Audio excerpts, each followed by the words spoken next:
Hello, brothers and sisters. Michael Humble, Seeker of Truth, for Rapture 2025 and the Parable of the Fig Tree. So, our Lord, after covering in Matthew 24 the angels going forth to gather the believers, which some try to say is, well, that has to do with the end. Well, no, it doesn't. It's likened unto the days of Noah, which is sudden destruction, which is at the beginning of the destruction.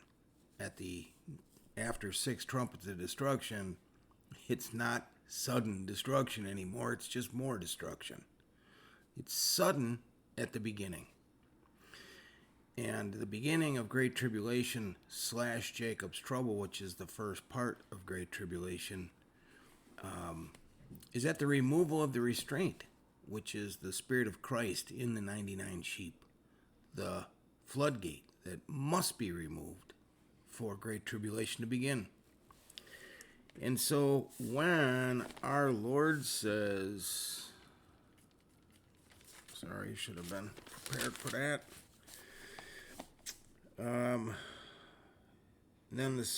Then shall appear the sign of the Son of Man in heaven. Then shall all the tribes of the earth mourn.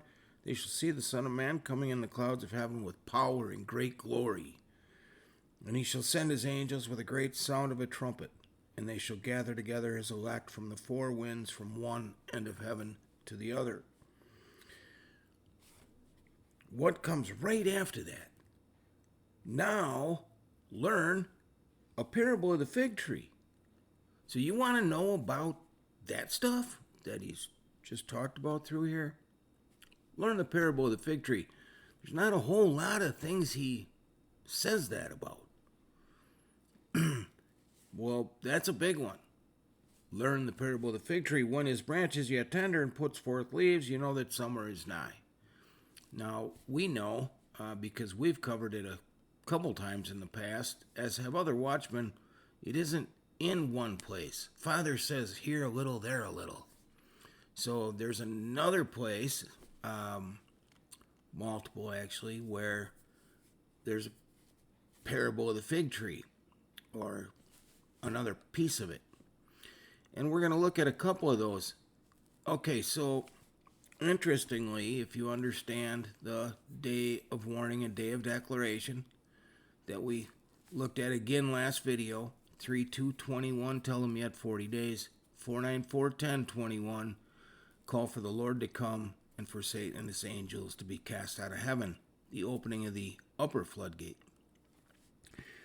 It's a flood of enemies this time, starting with Satan and his angels. And so, if you understand that, 4:10:21, that day of declaration, we looked at last video how it very strongly seems to be the period of TARRY. And we looked at HABAKKUK 2, and we looked at verses 1 through 3, culminating with verse 3. For the vision is yet for an appointed time, but at the end it shall speak and not lie. Though it tarry, wait for it, because it will surely come. It will not tarry. So I'm not going to go all the way through this chart, but this is the chart from that. And we saw that like 7 times Father pins the exact day of declaration through the patterning, starting in verse 1. Adds a day count in, 3,320 days from when I started the channel until 4:15, and divine appointment is 4:15 full circle, which happens to be Resurrection Day on their calendar. Well, interestingly, from 4:10:21, 4:10:25 is 4 years complete, and well, that's like the parable of the fig tree as in Luke 13. So if the TARRY period started 4:10:21 at the day of declaration, the fact that it matches the parable of the fig tree, these 3 years that come seeking fruit thereon, don't find any, the fig tree being Israel, cut it down. No, wait, leave it alone this year also, the 4th year. If it doesn't produce fruit, cut it down after that.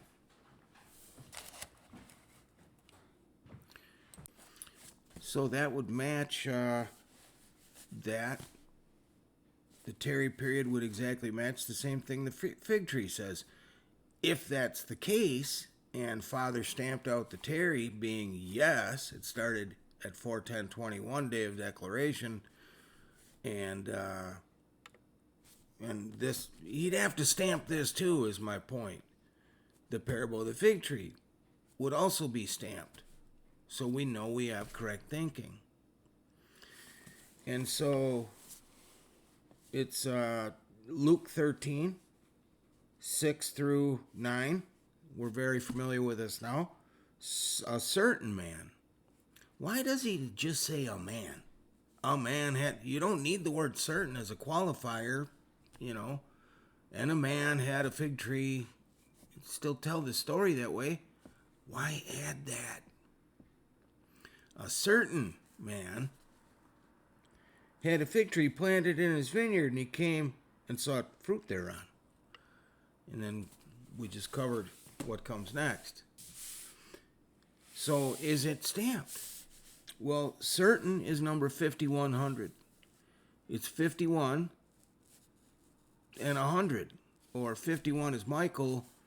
100 is 4:10:21 was the 100th day of the year. So Michael on the 100th day, or 51 times 100, same thing. Father wouldn't just leave it at that. He stamps things multiple times. Certain is used 104 times. 10th day of the 4th month. And if the certain man pertains to this Michael, he would stamp that as well. Certain man had a fig tree planted in his vineyard. 1,084 times, full circle in 184. Simple English gematria of this Michael's name. Fruit, 184 times, seeking fruit thereon. So 4:10:21, day of declaration, to 4:10:24 is the 3 years. 4:10:24 to 4:10:25 would be the 4th year. And cut it down after that. Okay. Well, what about the other place? He would have to do it there too, right? I mean, that would make sense in Matthew 24. So we'll go back there.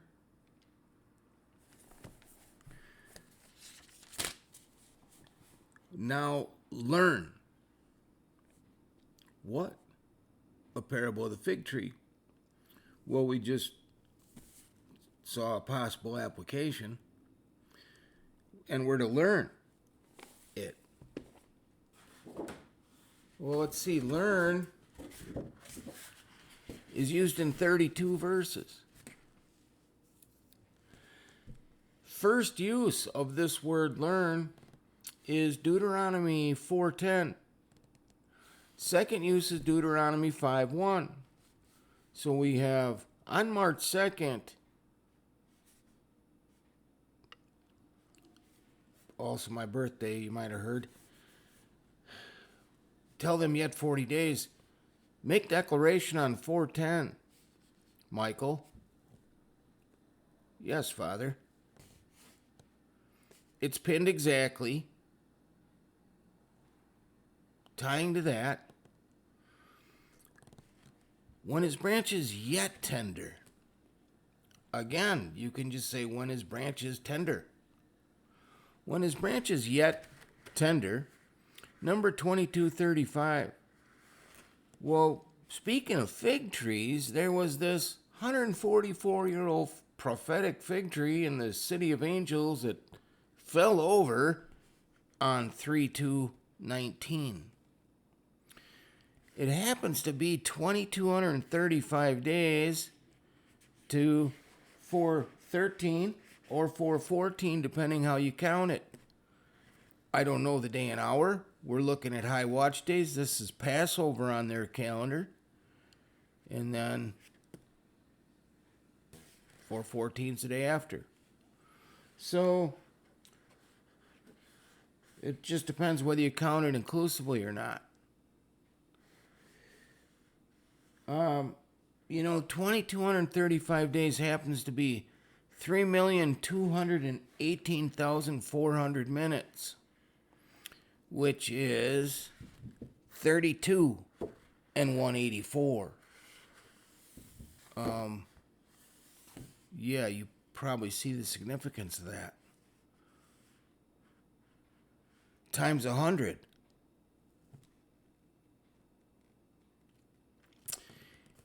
If we go to or on 4/13 pass over their calendar in an inclusive day count, it would be 2,234 days, which is 3,216,960 minutes, which is 32 and 1696. Strong's number 1696 is speak, as in, at the end it shall speak and not lie.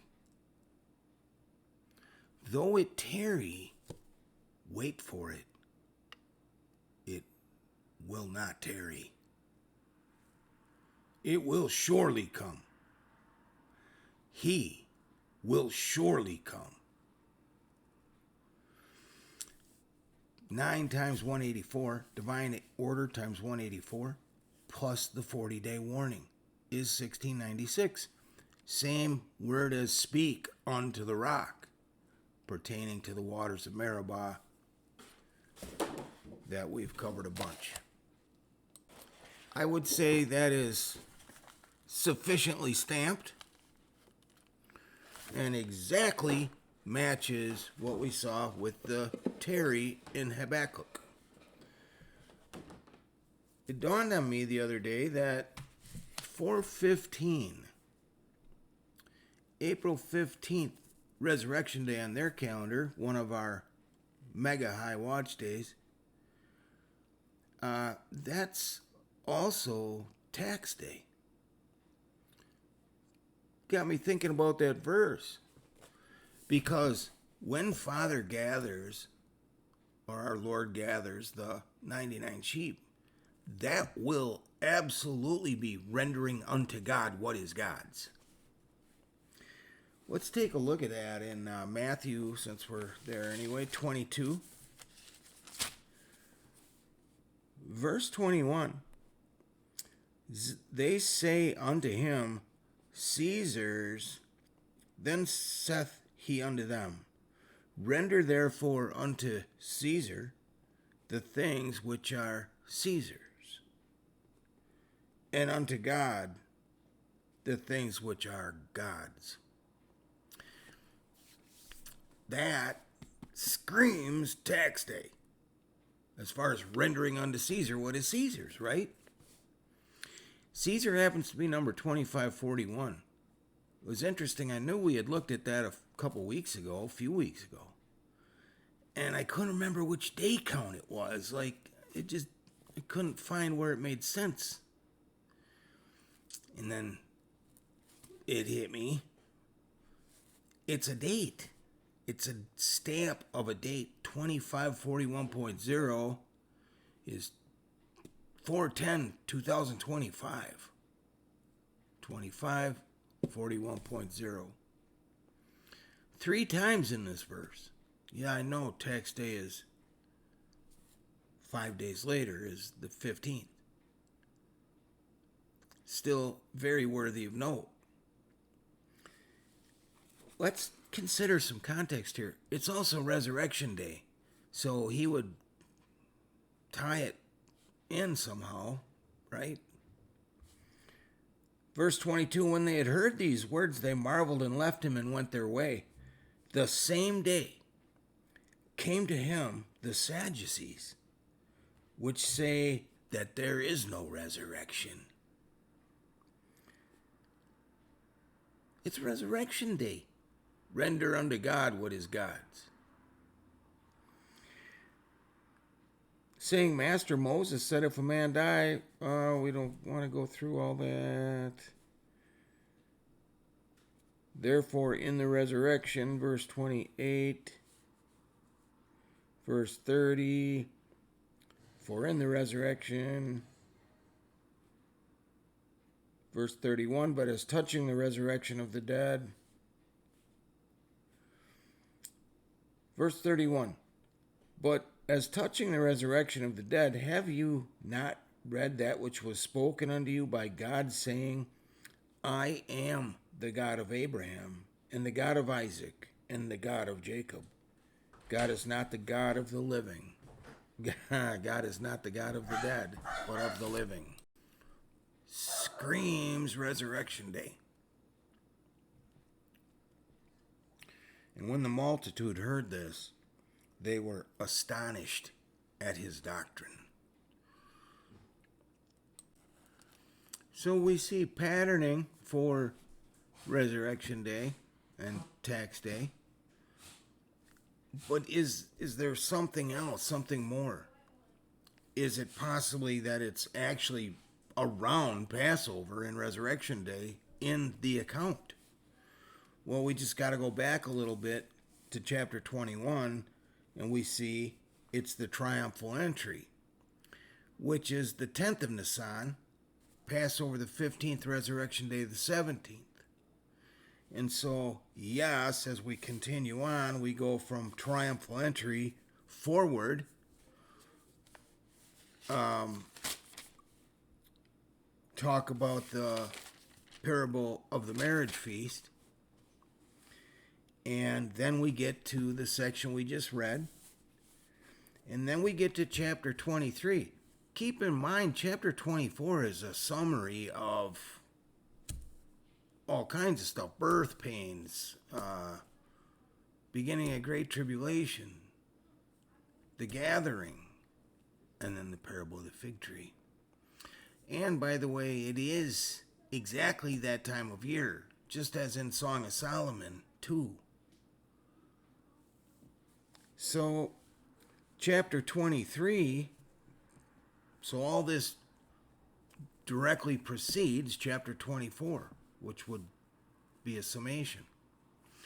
Chapter 23, we get into here a little bit and we see woe. So after that Resurrection Day and rendering unto Caesar what is Caesar's and unto God what is God's, well, the gathering of the 99 sheep, when the things God's are rendered unto the things that are God's are rendered unto God. Things that are his are rendered unto God. That's the removal of the restraint in the beginning of Great Tribulation. Sorry that didn't come out a little better. Hopefully you get the gist of it. So we get to chapter 23, and what do we see? A whole bunch of woe.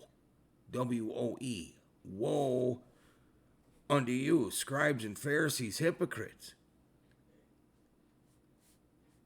Woe unto you, scribes and Pharisees, hypocrites. You devour widows' houses. You shut up heaven against men. Over and over, I didn't count the times. You fools and blind. That's several times. You can go through and count them if you want, but there's probably at least 7 woe unto you.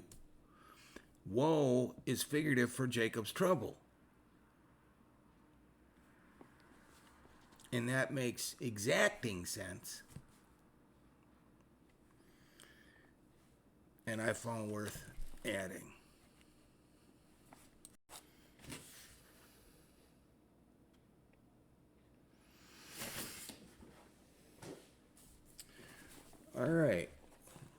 lastly, we've seen previously that from the figurative man-child's birth, 12/23/21, conceived on the day of warning 3/2/21, that it's 1210 days to 415 resurrection day. And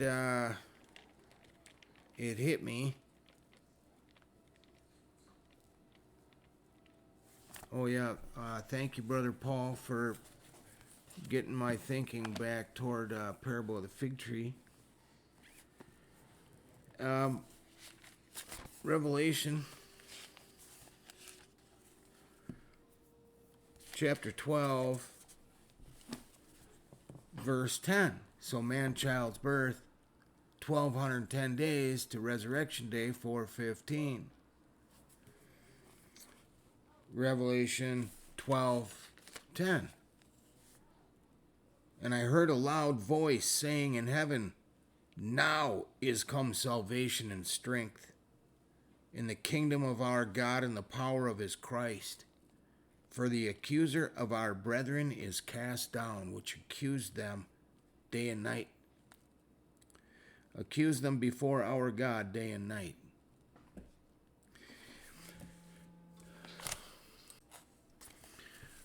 Let's keep going a little bit. And they overcame him by the blood of the Lamb and by the word of their testimony, and they loved not their lives unto the death. Boy, I've pondered that a bunch. Unto the death. Well, it may be figured. It makes sense, at least in pattern of what else is going on. Satan and his angels, war in heaven, Satan and his angels getting cast out, salvation, and the death. Seems like Jacob's trouble, if not something else also. Salvation is number 4991, or 99 and 41.0. It's used 45 times in 43 verses. Well, 4:3 is Resurrection Day on Father's calendar, and 45, as far as the TARRY and the Parable of the Fig Tree, to Resurrection Day, it's 4 years and 5 days. Is that what that 45 means? I don't know. We'll know when we know. The death is used 117 times, which is interesting because that's Resurrection Day. The first month, 17th day. 17th day in Nisan is Resurrection Day. On their calendar, it's 415. So that's used, death is used 117 times. The Strong's number for it there, I believe, which I didn't write down. So it's interesting that it, for a couple reasons, that it's pinning Resurrection Day. It's also to bind, tie, and fasten. Oh, sorry. So number 1210, our day count from Manchild's birth to 415 we saw before, is vintage or grape harvest. And to tie, bind, fasten. And we don't need to really get into that a bunch right now. It would just be review. I do want to point out 12:11, so the next day, which would be 4:16. 1 Thessalonians 4:16 is interesting, and 4:17. So 12:11 and 12:12. 12:11 is now, and 12:12 is clear, evident, manifest.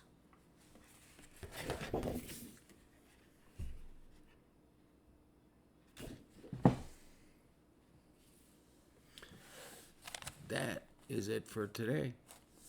Keep watching for the Lord. Don't know the day and hour. Somebody messaged me that again. No man knows the day and hour. I agree. I don't know the day and hour. I haven't seen anybody else pin it either. Even if we did, we don't know because there's too many variables. But why people want to make that verse say so much more than it says? It says nobody knows exactly when. Not that nobody has a clue when. In fact, the word says very much the opposite. He does nothing without declaring it to his servants, the prophets. And that stuff all has to fit like a hand in a glove. So, what that tells us is while he doesn't say the exact moment, he still reveals his son is coming and very much about when. Keep looking up. I'll see you guys soon. I love you. God bless.